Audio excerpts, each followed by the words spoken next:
শিগগিরই বাংলাদেশের অংশে পরিণত হতে পারে আসাম।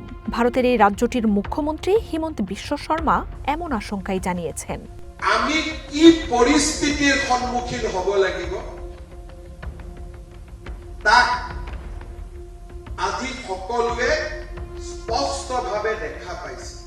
বাংলাদেশের সাথে চলমান টানাপোড়েনের মধ্যে রাজ্যটির মুখ্যমন্ত্রী দাবি করছেন, আসামের মোট জনসংখ্যার 40% বাংলাদেশি বংশোদ্ভূত।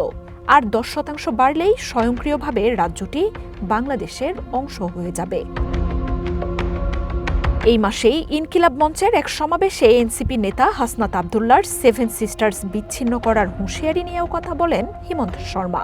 7 সিস্টার্সভুক্ত আসামের মুখ্যমন্ত্রী বলেন, গত 5 বছর ধরেই কেন্দ্রীয় সরকারের কাছে সীমান্তে বাংলাদেশিদের বেড়ে যাওয়ার এই শঙ্কা জানিয়ে আসছেন তিনি। যদি ভারত আর বাংলাদেশের যুদ্ধ হয়, এই মানুষখিনিয়ে কার পক্ষত থিয় দিব?